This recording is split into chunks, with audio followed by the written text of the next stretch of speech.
NASA की spacecraft amada astronaut ahum puduna Tha Laibk tamna chalame. Asumna makoi Tha Laibk ta landing tawgadov ki khajiktang ngairav kanda yamna angakpa mipum khudingna kinakiva Thoudok ama thoki.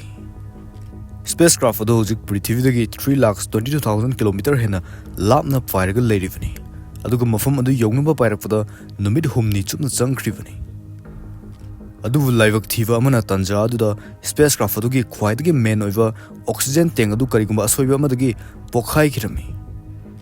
Oxygen aduna astronaut sing adubu sor honba ngamhalibani adubu masi pokhai ki vibesi astronaut adu karamna sor honduna space aduda karamna hingadorivano. Kevin aduda supnagi minute 30 gi oxygen khaktam ngaislakle. Matam aduda mission adu toktholaga prithividamna halakpa haibasisu oithofnatti. Adurang ngasigi videos day khangminarasi NASA gi Apollo 13 mission amadi maduda yaukiva astronaut ahungi maraiva. Space da mioivari tokro robot fawe hekta tarai thagatpa ngambanatti. Space da mioiva thagalaga amuk prithivida tek ta kaidana halakpa ngamba haibasi irai laiva thabak amadi natti. Kitang hek soivada Laibk thiba haibadu oigadorivani. Space da chatba haibasi spacecraft amagi matengna chatgadorivani. Spacecraft suna astronaut pun numina Thoudok tamthiraba race sangting ngakthokadorivani. Masida sunatra spacecraft aduna prithvi gi atmosphere ga chapmana mafam ama semduna astronaut sing adu space da pugadorivani. Oxygen fanganabgi damak spacecraft adu oxygen tank ya hap dorivani. Aduga astronaut na hontorokliva carbon dioxide adu thadokinaba filters ka amsu hap livani. Aduga karigumba spacecraft adu kitang hek accident ama thoklavadi spacecraft aduga loinana astronaut sing adusu saukraba loiva khamban naidaba space sida adumak pairaga laikidorivani. Asumna paiduna laikravadi makoiba prithivida amuk hallaga purakpa haibasi oithoktabaga chap manarivani. Asigum level Laibk thiba Thoudok asi 1970 gi April da launch tokiba NASA gi Apollo 13 mission aduda thoki. Aikoina science fiction gi movie kya da uba adumakni masigi asengba thokiba Thoudok asida aikoina uba fangadorivasi. Apollo 13 gi mission asigi sahi amagi mamang 1969 da Apollo 11 si Tha Laibk ta maipakna landing tawba ngamkravani. Adugo Neil Armstrong na prithvi gi oina ahanba Tha Laibk ta khong taba misak oikravani. Madugi madung Apollo 12 mission asisu maipakna Tha Laibk ta landing tawruraga sample kya collect tawruga prithvi da halakravani. Aduga hojiksina amuk Tha Laibk si history tawbada mateng oinabagi Apollo 13 mission matam yorokle. Mamangi Apollo mission ga manada vide Apollo 13 sina Tha Laibk ki asteroid singna tasinbagi sauna kutlaga leiba mafam aduda landing tawgadorivani. Mafam adubu Fra Moro harga khangnai. Mission aduda astronaut ahum siyorami Commander James Lovell aduga module pilot ani John Swigert amadi Fred Haise makoi nisini. Astronaut ahum makoi family sing da saluki gi haram laga mission adugi damak spacecraft tamna laglami. Spacecraft adugi rocket ase Florida da leva John F Kennedy Space Center dagi 1970 gi April 11 da launch toki.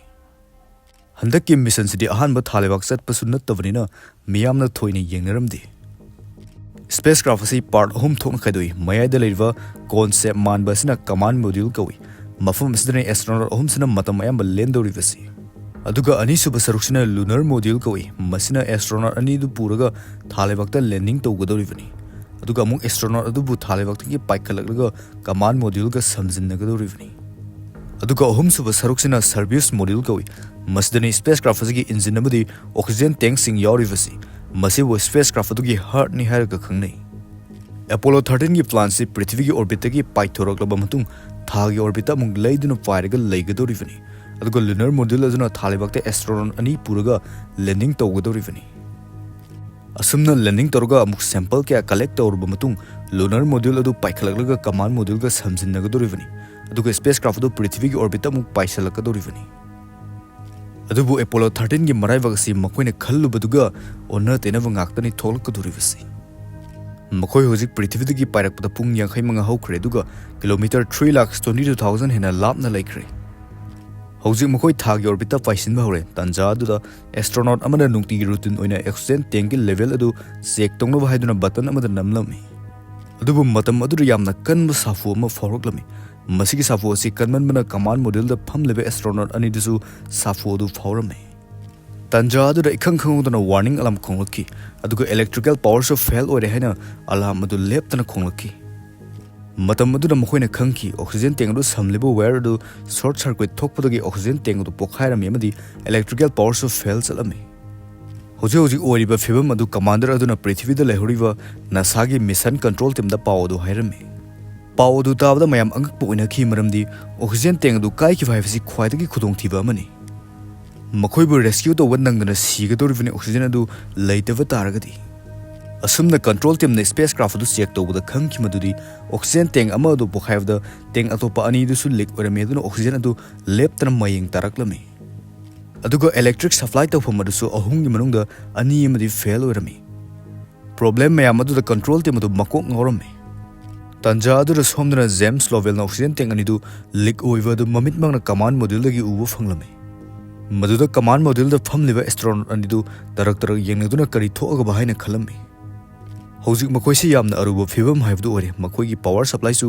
amma khaktam mangai re duna light kudumak loina off torome aduga makoi ne sor holiba oxygen adu su leak oi khraba oxygen aduni amarom dana khwaidagi lurivisi oxygen tank adu pokhaiba adu da spacecraft adu mamai leduna direction atopa amada paiba horoklame masibu matam chana mamai chumba nanghodragadi makoi loiba khamban naidra space ta dum paiduna leiki dorivani aduna makoi home spacecraft adu prithvi gi orbit lomda mamai chumna bhonarame amarom dana prithvi da launch toba matamda amata lakhitaba media sing adu hojikti paw si tabada loina laklami amadi makoi na Thoudok asi live broadcast torome asumna astronaut sing gi family amadi prithvi pumda letba miyamna live thiba Thoudok asi tv da loina yengnarame teng adu fokhai kiba pungkhai mahokre hojik command module da supply tonamba oxygen si sumlagi 15 minute kaki ngaire aduna NASA gi control team harame command module dagi lunar module da chatlo harame Laibk phaba amana lunar module da extra oina oxygen tank ama yorami adubu masi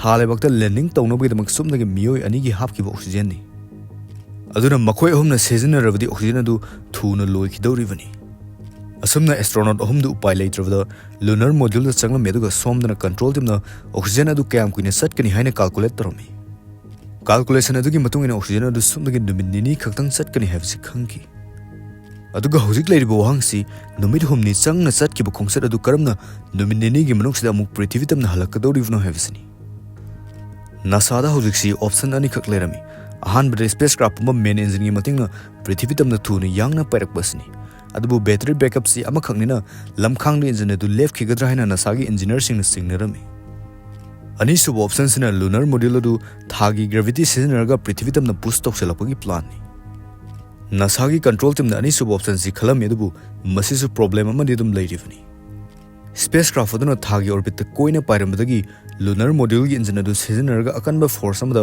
earth ki orbit tamna push torkadorivani adubu lunar module gi engine sidi sumnagi thalebakti amuk paikhalakna sakiba engine aduna hojik maduna taba topa hiram amada sizina bahibsi yamna risk leba thabangni karigwa khitang ek soibada makoi pulap sigadorivani engine adu karam kanda on toguni amadi kayam kuina paiba ngamgni habsi makoni yamna kupna calculation torome calculation adu khitang ek soibada makoi aroiba mekup haibadu oigadorivani asumna prithvi gi mission control team na calculation adu fazana toroba matung data sing adu spacecraft adu da tharaklami astronaut sing adu sum makoi hairegliba adu sapsana torome asumna thagi orbit koina pairamlaba matung engine gi rocket adu 35 seconds sumna on torome aduga spacecraft adu prithvi gi orbit tamna paislaklami numit nini gi matung spacecraft adu 32,000 km/h da pairakuna prithvi gi orbit yoroklami hojik khwaidagi maru eba tanja hayudi yoroklai madudi prithvi gi atmosphere da sangbasini prithvi gi atmosphere da sanglakpa si lunar module amadi service module adu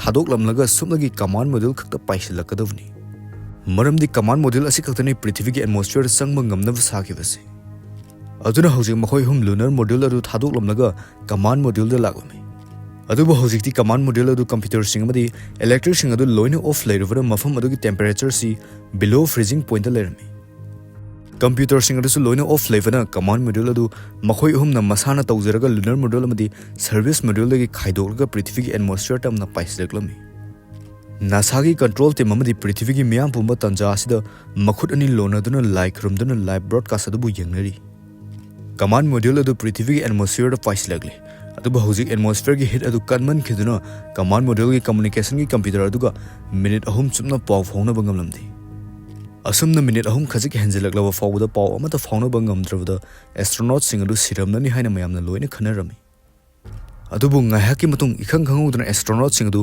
ꯋꯥ ꯉꯥꯡꯂꯛꯂꯝꯃꯤ꯫ ꯑꯩꯈꯣꯏ ꯀꯔꯤꯁꯨ ꯇꯧꯗꯦ, self landing ꯇꯧꯕ ꯌꯥꯔꯅꯤ ꯍꯥꯏꯅ ꯍꯥꯏꯔꯛꯂꯝꯃꯤ꯫ ꯋꯥꯍꯩꯁꯤꯡ ꯑꯗꯨ ꯇꯥꯕꯗ ꯄ꯭ꯔꯤꯊꯤꯕꯤꯒꯤ ꯃꯤꯌꯥꯝ ꯄꯨꯝꯕ ꯍꯔꯥꯎꯕꯒꯤ ꯉꯝꯈꯩ ꯂꯩꯔꯝꯗꯦ꯫ ꯑꯁꯨꯝꯅ ꯄ꯭ꯔꯤꯊꯤꯕꯤꯒꯤ ꯑꯦꯠꯃꯣꯁꯐꯤꯌꯔ ꯍꯦꯛ ꯂꯥꯟꯁꯤꯜꯂꯛꯄꯒ ꯃꯣड्यूल ꯑꯗꯨ ꯄꯦꯔꯥꯁꯨꯠ ꯈꯟꯇꯣꯛꯇꯨꯅ ꯄꯥꯏꯁꯤꯜꯂꯛꯂꯝꯃꯤ꯫ ꯇꯟꯖꯥ ꯑꯁꯤ ꯋꯥꯔꯜꯗ ꯁꯤꯟꯕ ꯊꯨꯡꯅ ꯇꯤꯚꯤꯗ ꯂꯥꯏꯚ ꯕ꯭ꯔꯣꯗꯀꯥꯁꯠ ꯊꯥꯔꯝꯃꯤ꯫ ꯑꯦꯁꯇ꯭ꯔꯣꯅꯣꯠ ꯑꯍꯨꯝꯗꯨꯒꯤ ꯐꯦꯃꯤꯂꯤ ꯑꯃꯗꯤ ꯑꯇꯩ ꯃꯤꯌꯥꯝꯁꯤꯡꯅ ꯃꯈꯣꯏꯕꯨ ꯄꯨꯛꯅꯤꯡ ꯊꯧꯒꯠꯄꯤꯗꯨꯅ ꯈꯨꯕꯥꯛ ꯈꯨꯗꯨꯅ ꯌꯦꯡꯅꯔꯤ꯫ ꯅꯨꯃꯤꯠ 5ꯅꯤꯒꯤ ꯃꯇꯨꯡ 17 ꯑꯦꯄ꯭ꯔꯤꯜꯗ ꯃꯣड्यूल ꯑꯗꯨ ꯄꯦꯁꯤꯐꯤꯛ ꯑꯣꯁꯤꯟꯗ ꯇꯥꯁꯤꯜꯂꯝꯃꯤ꯫ ꯃꯐꯝꯗꯨꯗꯩ ꯃꯈꯣꯏ ꯑꯍꯨꯝꯕꯨ ꯔꯦꯁꯀ꯭ꯌꯨ ꯇꯧꯈꯤ꯫ ꯑꯁꯨꯝꯅ ꯑꯦꯄꯣꯂꯣ 13ꯒꯤ ꯃꯤꯁꯟ ꯃꯥꯏ ꯄꯥꯛꯄ ꯉꯝꯗꯅ ꯂꯣꯏꯈꯤ꯫ ꯑꯗꯨꯕꯨ ꯑꯦꯁꯇ꯭ꯔꯣꯅꯣꯠ ꯑꯍꯨꯝꯅ ꯇꯦꯛꯇ ꯀꯥꯏꯗꯅ ꯄ꯭ꯔꯤꯊꯤꯕꯤꯗ ꯍꯜꯂꯛꯄ ꯉꯝꯕ ꯑꯗꯨꯕꯨꯗꯤ ꯃꯤꯌꯥꯝꯅ ꯄꯦꯟꯅꯔꯝꯃꯤ꯫